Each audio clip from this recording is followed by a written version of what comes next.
pertama-tama marilah kita panjatkan puji syukur kehadirat Allah Subhanahu wa taala atas berkat limpahan rahmat dan karunia-Nya kita masih diberikan kesehatan dan juga kenikmatan sehingga kita bisa bertemu pada forum di siang hari ini dengan keadaan sehat walafiat. Tak lupa sholawat dan salam marilah kita curahkan kepada junjungan kita Nabi Muhammad SAW. Semoga kita senantiasa selalu istiqomah menjalankan apa yang diajarkan oleh beliau sehingga di akhirat nanti kita mendapatkan syafaatnya. Oke, baik teman-teman, pada sesi sekarang adalah kita sudah mulai masuk ke sesi materi. Materi yang pertama yaitu pemikiran moderat dan humanis ala Pak Malik yang akan disampaikan oleh Pak Pradana Boy selaku Wakil Dekan 1 Fakultas Agama Islam Universitas Muhammadiyah Malang. Untuk mempersingkat waktu, monggo kepada Pak Boy, langsung kami persilahkan. Baik, terima kasih Mas. Bismillahirrahmanirrahim. Assalamualaikum warahmatullahi wabarakatuh. Innal hamdalillah nahmaduhu wa nasta'inuhu wa nastaghfiruh wa na'udzu billahi min sururi anfusina wa min sayyiati a'malina may yahdihillahu fala mudhillalah wa may yudhlilhu fala hadiyalah. Amma ba'du. Teman-teman sekalian, para peserta dan pegiat penggerak RBC yang saya banggakan, alhamdulillah pada sore hari ini saya berkesempatan untuk hadir di sini. Tentu saya mengucapkan terima kasih atas kesempatan yang diberikan.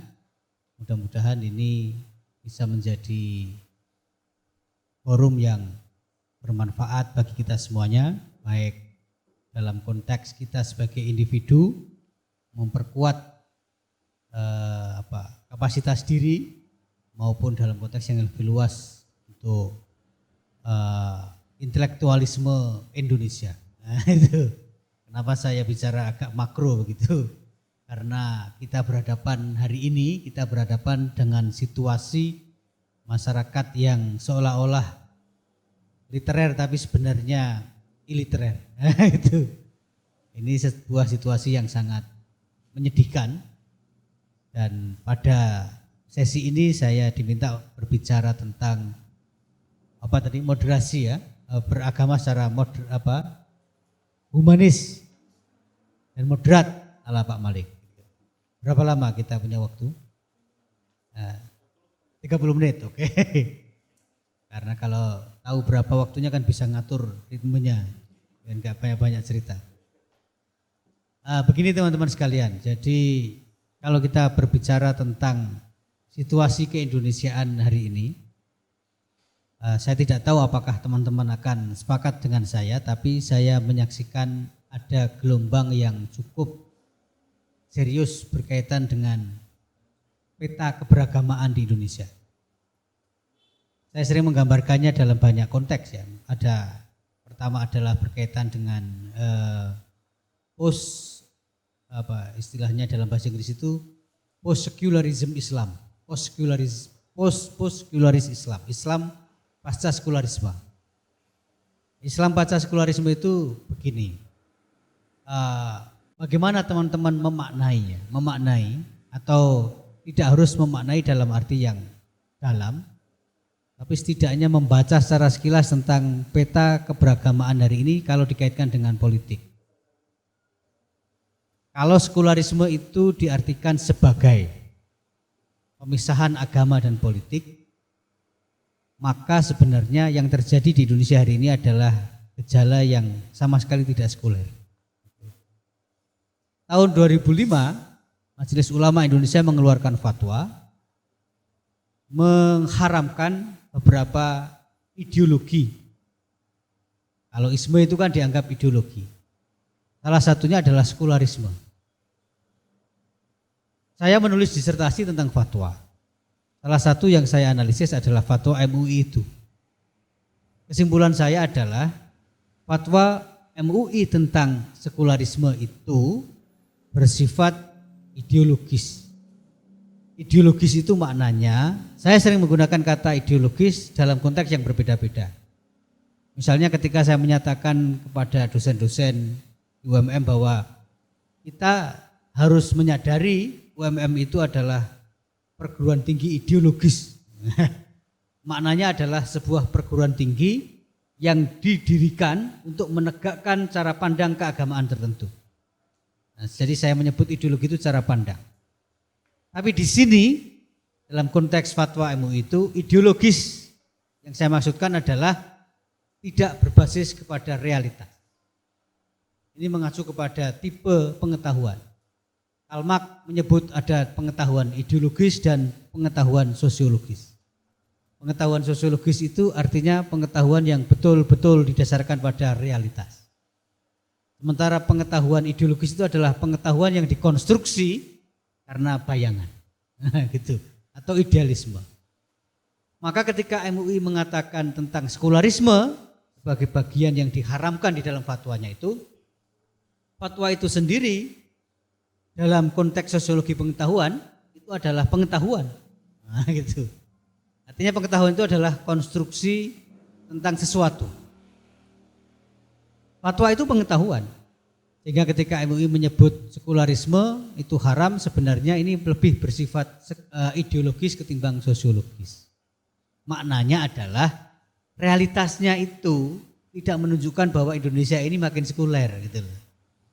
Indonesia ini makin religius. Kok terus ada fatwa yang mengharamkan sekularisme atas dasar bahwa Indonesia makin sekuler, maka itu berarti fatwa itu didasarkan kepada angan-angan tentang sekularisme, gitu loh. Nah, ini kalau di sini saya bicara begini ya, tapi khutbah ya nggak mungkin kan, bisa-bisa dianggap anti MUI. Padahal ini kan kritik ilmiah ya, artinya ada basis itu. Nah, kenapa saya sebut pengetahuan fatwa MUI tentang sekularisme itu pengetahuan ideologis ya karena itu tadi. Apa bukti bahwa Indonesia ini makin tidak sekuler? Kalau definisi tentang sekularisme itu adalah pemisahan agama dan politik, kita menyaksikan upaya penyatuan agama dan politik itu makin serius belakangan ini. Ini bukan soal kita setuju dengan siapa, tapi bahwa dukungan kelompok tertentu kepada Prabowo misalnya, itu kan dengan angan-angan bahwa Prabowo menang dan kemudian mereka menjadi bagian dari motor politiknya Prabowo. Sehingga ketika ternyata Prabowo memilih kooperatif dengan penguasa hari ini, maka putuslah sudah kontrak kawin mut'ahnya itu. Kawin mut'ah antara kelompok Islamis dengan Prabowo. Nah, ini artinya ada hal yang sedang terjadi di dalam kehidupan beragama kita. Maka baik sekularisme dalam arti yang pemisahan total agama dan politik maupun penyatuan total agama dan politik itu menurut saya sama-sama gagasan dan praktek ekstrim. Nah, gitu. Jika kalau kita berbicara tentang moderasi atau Islam moderat ala Pak Malik itu menjadi sangat relevan. Itu maksud saya. Saya memberi konteks itu artinya yang sekarang kita hadapi ini sama-sama ekstrim. Ada kelompok-kelompok yang sama-sama ekstrim. Percaya tidak percaya, yakin tidak yakin, adanya kelompok buzzer misalnya. Itu ekstremisme di satu sisi. Sementara kita tidak tahu hakikatnya. Tapi realitasnya adalah polisi memang menemukan orang-orang yang menganiaya Adi Armando. Itu ekstrim di sisi yang lain. Nah, gitu. Saya kira Muhammadiyah tidak berada di dua ekstrim itu. Nah, maka dalam hal ini saya ingin bicara tentang tiga percikan pemikiran Pak Malik dalam kaitannya dengan Islam moderat dan humanis itu. Pertama adalah Islam sebagai ilmu. Yang kedua adalah tentang pemahaman Islam yang terbuka dan proporsional. Nah, gitu. Lalu yang ketiga adalah Islam yang melampaui formalisme. Nah, tiga ini saja. Ini yang ingin saya sampaikan kalau bicara tentang Islam humanis ala Pak Malik. Pertama, tentang Islam sebagai wacana atau Islam sebagai ilmu itu mungkin adik-adik semua Basa Jawane wis gak menangi. Wis gak menangi karena yang sekarang kalau saya menyebut bahwa apa istilahnya, moto UMM itu adalah membangun wacana keislaman dan keilmuan dan keislaman, apakah ada yang tahu? Belum. Itu. Karena sejak masa yang agak panjang sudah tidak diberlakukan lagi atau otomatis hilang. Kok hilang kenapa? Nah itu penting kita cari. Yang kita ingat sekarang adalah dari Muhammadiyah untuk bangsa. Dan tidak lagi eksklusif karena yang lain-lain juga menyatakan dari apa untuk bangsa. Semua begitu. Tapi yang ingin saya katakan adalah membangun wacana keilmuan dan keislaman itu menjadi tagline dua kampus sekaligus, yaitu Universitas Muhammadiyah Malang dan Universitas Muhammadiyah Surakarta. Oleh karena Pak Malik menjadi rektor di dua tempat. Bayangkan, jadi rektor di satu tempat aja gak karu-karuan beratnya, menjadi rektor di dua tempat. Dan salah satu yang saya dengar, salah satu alasan Pak Malik diminta menjadi rektor di Universitas Muhammadiyah Surakarta itu ya untuk keluar dari konflik. Jadi bayangkan perannya itu. Nah di luar persoalan apa sebabnya, tapi yang dibangun adalah sebuah tagline membangun wacana keislaman, keilmuan dulu kayaknya, keilmuan dan keislaman. Lalu jadi moto di dua kampus ini. Mungkin di UMS masih ya, tapi makanya tadi saya meyakinkan teman-teman, apakah saya salah persepsi bahwa membangun wacana keilmuan dan keislaman itu sudah tidak kita kenal di UMM. Ternyata begitu saya tanya, semuanya diam dan satu bilang belum. Diam ini berarti bisa sudah tahu atau tidak tahu. Tapi saya kira karena kita tidak menyadari bahwa itu pernah menjadi satu tagline. Nah maknanya apa? Dengan visi itu, keilmuan dan keislaman. Kalau saya menafsirkan, ini mudah-mudahan tidak terlalu jauh. Tapi karena begitu sebuah teks itu dilempar ke publik kan menjadi otonom. Artinya begini, kalau teman-teman ini sudah siap berwacana, itu ya siap dikuliti orang gitu loh. Menulis harus, tapi harus juga diyakini bahwa begitu menulis itu harus siap dikuliti orang. Karena orang kan baca tulisannya saja, tidak membaca alam pikiran kita, apalagi konteks kenapa kita menulis. Gitu. Seperti juga itu, moto membangun wacana keilmuan dan keislaman. Itu maknanya, kalau saya memahami dan menafsirkan, Pak Malik ingin menjadikan Islam itu kita dekati dengan ilmu. Islam itu keyakinan iya, tapi juga ilmu. Dalam bahasa yang sederhana, ya saya ini kan sering orang mengundang saya di forum-forum keagamaan yang wilayahnya itu bukan kampus tapi kampung, itu kan pikir-pikir. Ada yang sudah berani karena sudah tahu, ada yang sudah diajukan pun dicoret itu. Ada yang ngundang itu untuk ngetes. Ngetes itu benar kafir apa enggak. Karena mendengar diri saya begini begitu. Seorang kiai dari Lamongan pernah mengundang saya ke rumah beliau. Tanya begini, Dek, kok saya dengar tentang dirimu begini begitu, itu sebenarnya seperti apa? Lalu saya katakan prinsip saya kepada Pak Yai itu bahwa bagi saya Pak Yai, akidah dan ibadah itu selesai. Tapi bagaimana Islam ini hidup di ruang publik, itulah yang jadi persoalan dan ini yang sering saya kritik. Kedua, yang saya kritik itu bukan Islam. Karena Islam itu terlalu mulia, siapalah kita ini mau ngeritik Islam. Tapi yang saya kritik adalah pemahaman orang terhadap Islam. Nah, saya kira clear poinnya itu.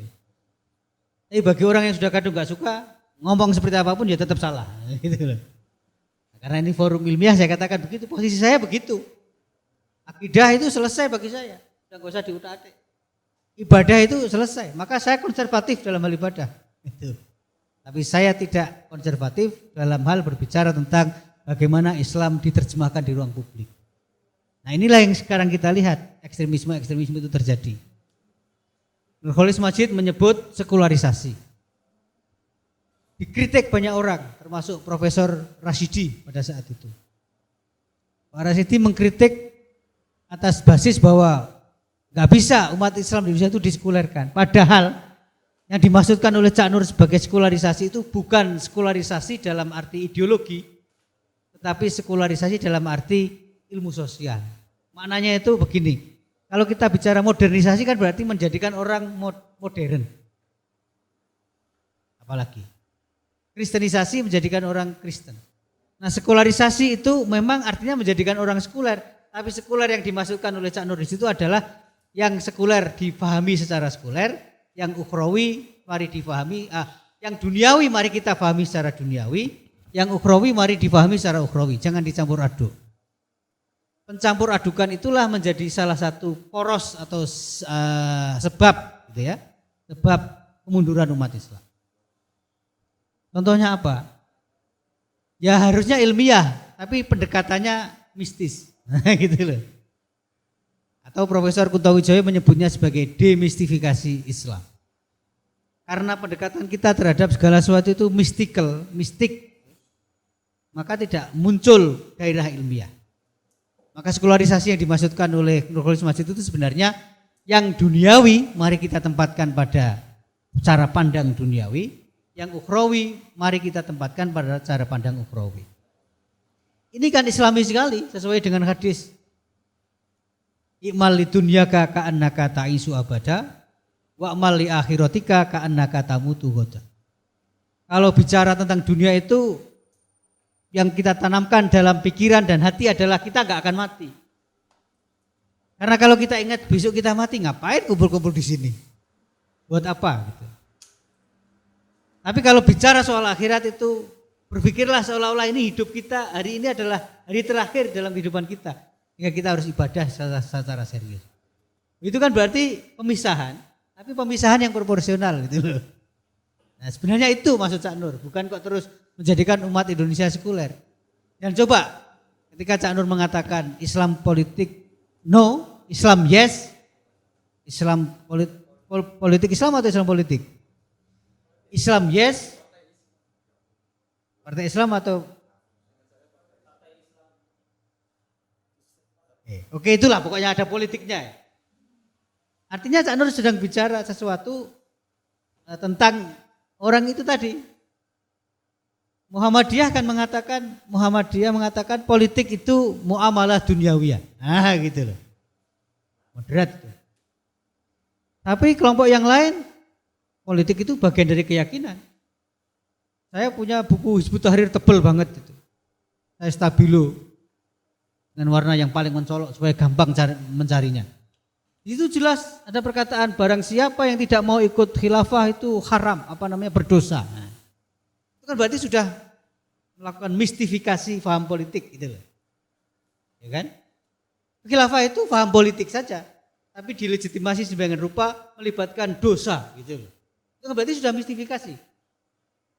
Saya kira dosanya bukan pada memilih ideologi politiknya, tapi perilaku orang di dalam berpolitik. Nah gitu. Tapi Hizbut Tahrir melakukan itu. Bahwa siapa yang tidak meyakini penegakan khilafah itu wajib berdosa. Nah, ini sudah mistifikasi. Berarti menempatkan wilayah duniawiyah pada wilayah agama. Nah, Pak Malik ini sahabat karib Cak Nur. Adiknya Pak Muhajir namanya Pak Anwarudiono. Wartawan senior di Kompas menyebut Pak Malik itu sebenarnya posisinya sama dengan Gus Dur, sama dengan Cak Nur dalam pembaruan Islam di Indonesia. Tapi memang kita tidak banyak tidak banyak ulasan-ulasan tentang pemikiran keagamaan Pak Malik kan begitu, yang banyak tentang pendidikan. Oke, jadi Islam itu harus mula-mula dijadikan sebagai ilmu gitu. Mendekati Islam itu tidak melulu soal dogma dan ideologi, tapi juga ilmu. Pak Kunto menyebutnya sebagai pengilmuan Islam. Ketimbang orang berdebat tentang ekonomi syariah, apalagi anything syariah lah sekarang ini, itu lebih baik bicara tentang pengilmuan Islam. Islam ini didekati dengan cara ilmiah. Lalu yang kedua adalah Islam yang pemahaman dan praktek Islam yang proporsional dan terbuka.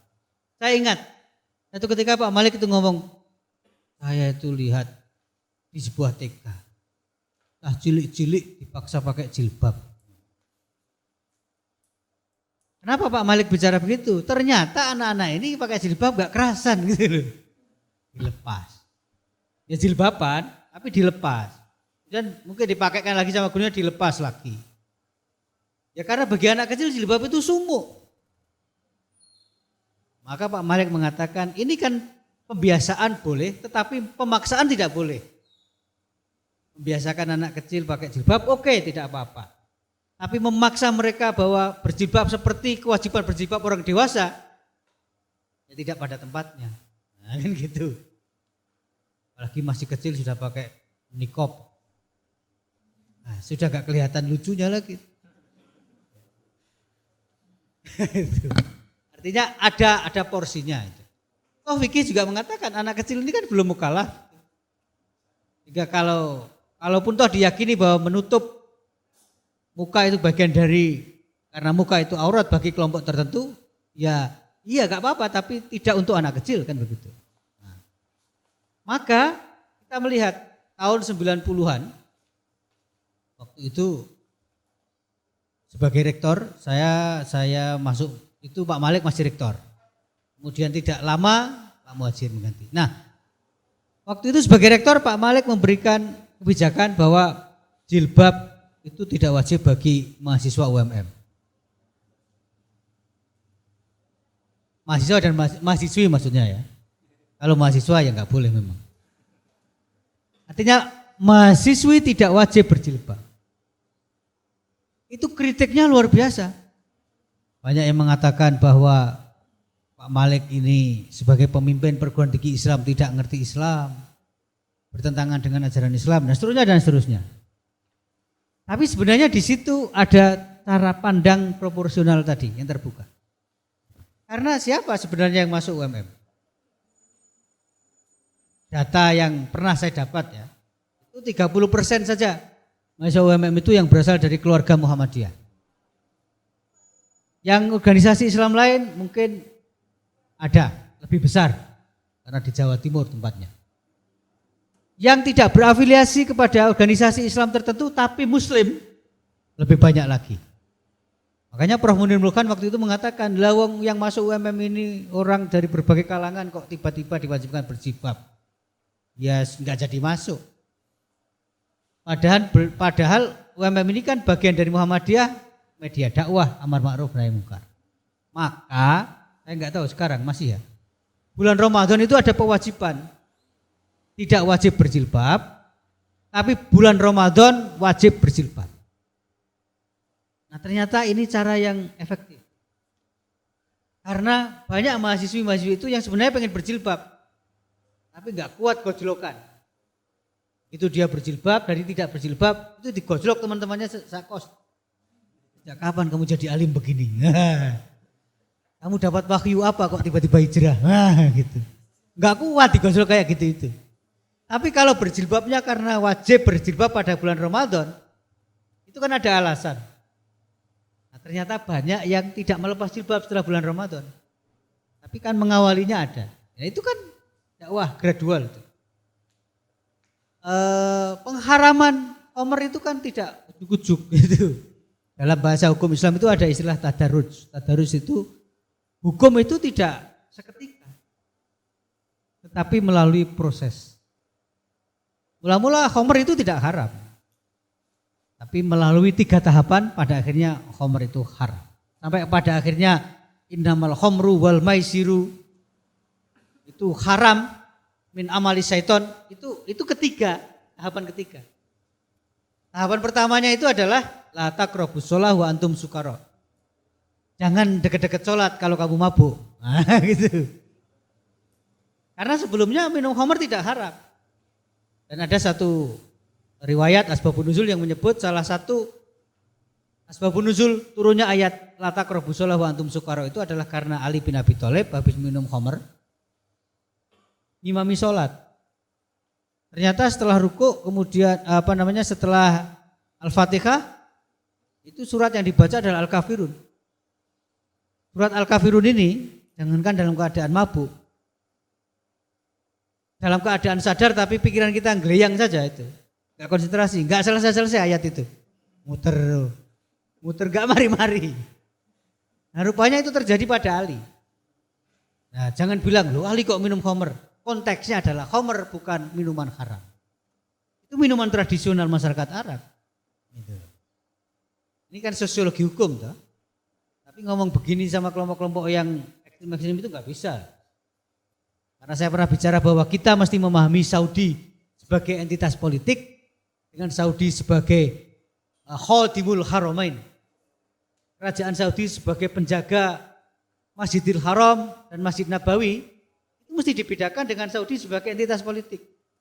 Itu saja saya diamuk enggak karu-karuan tuh. Saudi itu ya suci sudah, titik itu loh. Enggak bisa begitu itu. Pendukung Amerika nomor wahid ya Saudi. Dan Salman juga asik masuk dengan Israel. Nah itu tadi, maka ditegur, Nabi kemudian mendapatkan wahyu, la taqrabus shalah wa antum sukara. Tetapi kan tidak ada pengharaman. Hanya bilang, gak boleh, kamu masih boleh minum, tapi kalau lagi minum, ada efeknya, jangan sholat dulu, atau jangan jadi imam apalagi. Tahap keduanya itu adalah ketika dikatakan, di dalam khamr itu ada manfaat. Biha manafi'ul linnas. Ada manfaat bagi manusia. Tetapi madorotnya jauh lebih besar dari manfaatnya. Cantik sekali. Cara Al-Quran mengingatkan manusia itu. Tiba-tiba main gepuk gitu.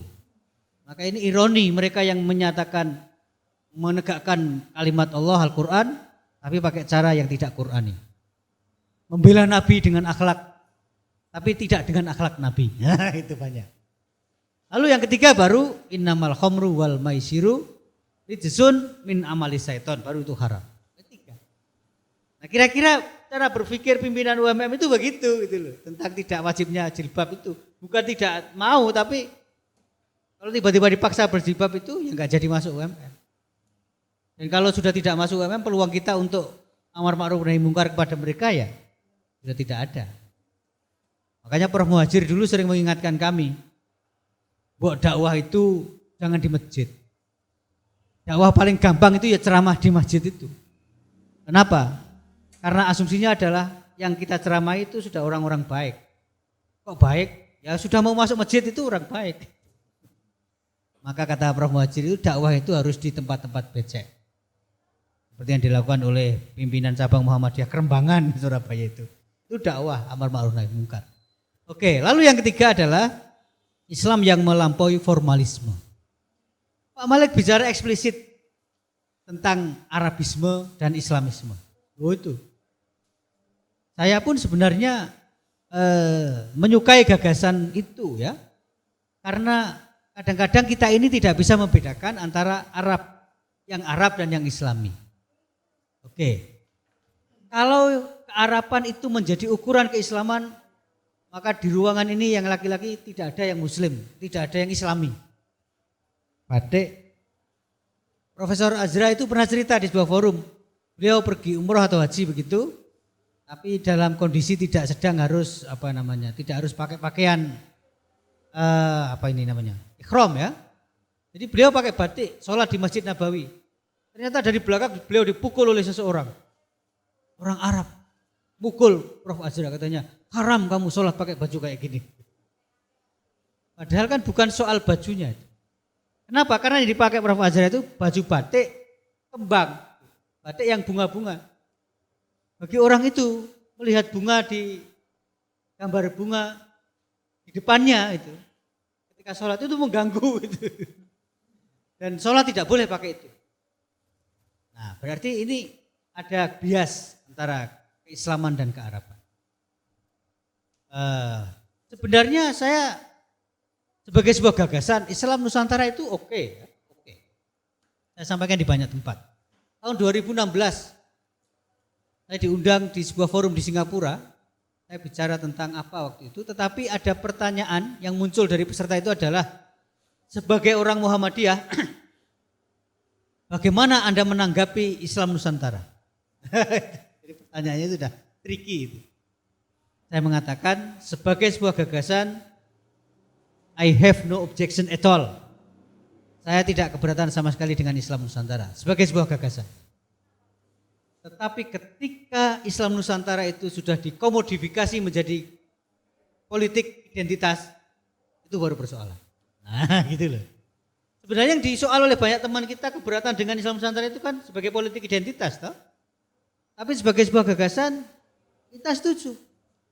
Di UMM, saya ingat sebagai dosen baru dulu, Pak Wagidi yang sekarang menjadi sekretaris Badan Pembina Harian UMM itu selalu bicara bahwa Islam yang kita praktekkan di Muhammadiyah di Indonesia itu adalah Islam yang mengindonesia.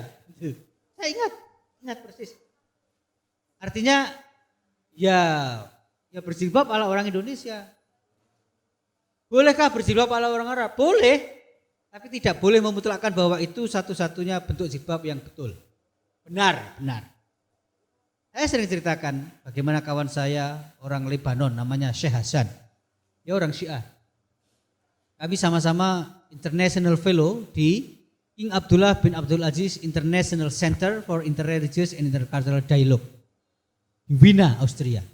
Kantornya di Wina, tapi itu lembaga yang didirikan oleh Saudi Arabia. Jadi kerajaan Saudi yang membiayai kami. Satu ketika kami makan malam di sebuah restoran di Wina. Dia pakai jubah, tapi pakai kupluk kopiah hitam itu loh. Padahal biasanya dia pakai turban. Terus saya tanya, Syekh, Anda membeli kopiah itu di Jakarta atau di Kuala Lumpur? Saya tembak aja begitu. Dia bilang, kok Anda tahu kalau ini beli di Jakarta? Saya bilang, karena tidak mungkin Anda membeli itu di negara-negara Arab. Tidak ada kopiah di negara Arab, kecuali orang Indonesia jualan di Mekah karena musim haji. Tapi genuine yang lahir dari Arab tidak ada itu. Kopiah ini. Karena kopiah itu adalah khas ekspresi Islam Nusantara. Islam yang di Nusantara. Khas itu. Dan Indonesia pusatnya. Hingga kalau Anda bicara produk kopiah atau songkok terbaik, kita bicara produk songkok itu, orang Malaysia pasti belinya harus ke Indonesia untuk dapat songkok yang baik. Sultan Brunei itu langganan songkoknya di Bunga Gresik. Gitu. Nah, tapi kalau saya pakai kopiah dengan tidak pakai kopiah, misalnya forum ini saya sengaja nggak pakai kopiah, karena saya tahu ini bukan forum keagamaan. Tapi seandainya saya tadi masuk dengan pakai kopiah hitam, kira-kira kesan Anda apa? Orang ini sudah tobat itu. Kira-kira kan begitu. Hanya pakai kopiah itu kesan tobat itu muncul gitu loh. Apakah ada relevansi kopiah dengan tobat? Mungkin ada, tapi tidak linear. Nah, maksud saya adalah itu ekspresi kebudayaan. Sehingga kalau kita pakai pakaian kearaban dan merasa itu bagian dari ajaran Islam, saya kira perlu kita revisi pemahaman itu. Tapi kalau kita memakainya supaya ya saya merasa lebih spiritualis dengan pakaian seperti ini for individual konteks, no problem. Tapi jangan lalu mengeneralisir bahwa orang lain yang sholat pakai baju seperti ini lalu tidak Islami. Nah itu yang saya tidak setuju. Rupanya Pak Malik punya pandangan itu tentang bahwa Islam itu harus melampaui formalisme kearaban. Saya berpikir agak liar ya, karena anak muda ya gak apa-apa lah. Saya pikir agak liar. Saya ceritakan seringkali bagaimana dulu zaman saya mahasiswa, saya kan menulis skripsi dalam bahasa Arab. Jadi kalau mau gaya itu ya, saya nulis tugas akhir S1, S2, S3 itu tidak ada yang bahasa Indonesia itu. S1 bahasa Arab, S2 bahasa Inggris, S3 bahasa Inggris. Ketika nulis skripsi bahasa Inggris, bahasa Arab itu, ya namanya mahasiswa kan, biasalah janjian dengan teman, cowok maupun cewek itu kan biasa. Nah saat itu saya duduk di depan perpustakaan UMM itu, nunggu teman-teman saya yang lagi janjian mau garap tugas kah apakah, kadang-kadang juga konsultasi membaca teks Arab gitu. Nah teman-teman kebetulan yang perempuan itu udah datang. Tapi gak melihat saya duduk. Lalu saya sapa, halo cewek. Saya ngomong halo cewek kepada teman-teman saya yang sudah akrab. Itu kira-kira secara kepatutan dan kelayakan kesopanan apakah boleh? Boleh, karena sudah teman akrab. Kecuali saya ngomong halo cewek pada orang yang sama sekali tidak saya kenal, lalu saya dianggap tidak sopan, itu saya terima. Ternyata di belakang saya, ketika saya bilang halo cewek itu, di belakang saya ada ABG. Mohon maaf, ABG itu akronim dari Akhwat Berjilbab Gede. Kemudian dia bilang, astagfirullahaladzim. Dengan ekspresi yang seperti saya ini pendosa. Ada apa mbak? Mohon besok tidak begitu akhi. Ya. Mohon besok tidak begitu akhi. Tidak begitu yang mana? Mohon tidak memanggil dengan kata-kata cewek. Itu tidak baik. Itu berdosa. Terus baiknya gimana? Besok lagi kalau ada perempuan dipanggil ukhti. Jadi menyapanya adalah assalamualaikum ukhti. Jangan halo cewek. Kalau ada cowok dipanggil assalamualaikum akhi. Saya tanya kenapa begitu mbak? Karena ini bahasa Arab. Dan berbahasa Arab itu lebih islami.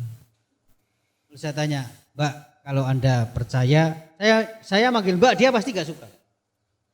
Karena harapannya itu saya manggil dia akhwat. Ukhti, harapannya kan saya manggil dia ukhti. Tapi saya panggil mbak, makin gak bahagia dia. Saya panggil mbak, kalau berbahasa Arab itu islami, kenapa anda ngomong dengan saya pakai bahasa Indonesia? Saya bilang gitu, kok tanggung men? Saya bilang, saya ini sedang nulis bahasa Arab, nulis skripsi dalam bahasa Arab. Kalau hanya melayani omongan-omongan sehari-hari dalam bahasa Arab, insya Allah saya bisa. Itu dia lari dan tidak menengok saya gitu. Ini contoh ya, contoh. Atau seperti eksklusivisme, ya eksklusivisme paham keagamaan, tidak hanya formalisme dalam arti simbol ya, tapi eksklusivisme paham keagamaan. Mohon maaf saya ceritakan. Saya pernah menjadi pembina Jamaah Masjid R. Fakhrudin. Dan itu Pak Muhajir langsung yang minta, waktu itu beliau masih rektor. Beliau panggil saya, Mas, sudah dapat SK sebagai pembina JF. Saya bilang, sampun Pak, totowen arek-arek kuwi. Lek iso kok toto ya totowen. Lek ora iso kok toto, bubarno gawe sing anyar. Saya ingat Pak Muhajir bicara begitu itu saya ingat. Saya ingat karena apa? Karena mereka mengusung eksklusivisme pemahaman agama di dalam kampus yang bernama Universitas Muhammadiyah. Lalu satu ketika mereka datang kepada saya bawa proposal. Pak, kami ingin buat acara. Oke, no problem, saya setujui.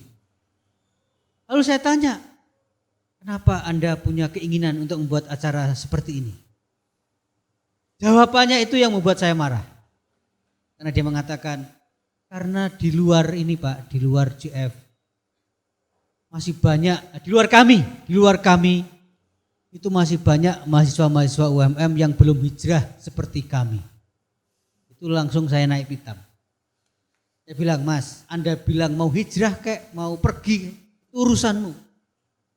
Tapi begitu Anda melakukan kualifikasi dan justifikasi, bahwa banyak mahasiswa UMM lain yang belum hijrah seperti kami, itu Anda melakukan justifikasi eksklusivisme keagamaan. Saya nggak bisa terima. Artinya kan dia menyatakan bahwa jalan beragama kami ini yang paling benar gitu loh. Karena itu saya koreksi. Acara, mereka punya acara namanya Kasensor itu kan, kajian Senin sore. Saya bilang semua pembicara harus dikonsultasikan dengan saya. Bukan apa-apa, karena UMM berkepentingan untuk mencegah lahirnya pemahaman agama yang eksklusif di dalam mahasiswa, di dalam kampus dan di kalangan mahasiswa terutama. Oke, masuk dengan proposal. Ini ya, masuk dengan proposal.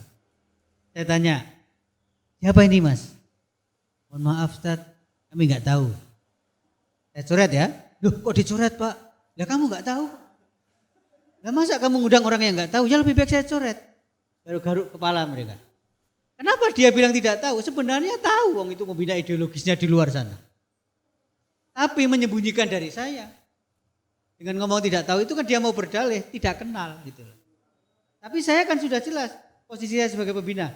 Kalau kamu tidak tahu dengan orang yang kamu undang, ya saya coret. Sudah. Kaget dia. Terus gimana enaknya? Ya jangan dicoret Ustaz.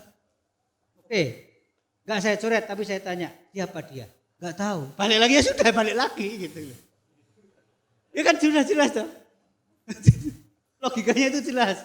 Kalau kamu bisa menjelaskan siapa dia dan saya bisa melaporkan kepada pimpinan UMM bahwa profilnya tidak bertentangan dengan ideologi Muhammadiyah, ya sudah kita setujui. Nah ini kamu menjelaskan aja enggak, malah tidak tahu, ya sudah. Akhirnya saya bilang, dengan agak kasar saya bilang karena sudah kesel. Kesel saya bertahun-tahun itu. Saya bilang, Mas, kamu pikir di UMM ini enggak ada orang ngerti agama? Sampai kamu mencari penceramah agama di Masjid Air Fakhrudin yang punyanya UMM itu, kamu mesti cari dari tempat lain. Ya sudah, saya enggak mau. Besok-besok ada lagi penceramah yang kamu tidak bisa menjelaskan siapa profilnya dan apalagi bertentangan dengan Muhammadiyah. Harus begitu.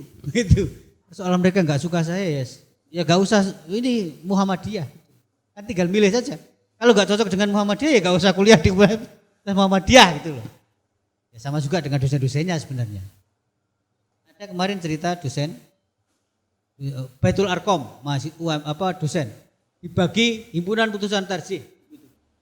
Ada seorang kawan cerita, masa habis dapat buku HPT, ada yang nulis status di WhatsApp. Saya ini biasa Yalal Waton kok dikasih HPT. Ya itu enggak jelas orang menurut saya. Ya sudah kalau memang tetap mau Yalal Waton, yang enggak usah jadi dosen UMM kan begitu. Kenapa repot-repot? Nah, Pak Malik itu terbuka, tapi tidak berarti bahwa yang eksklusif itu bisa dengan leluasa masuk UMM.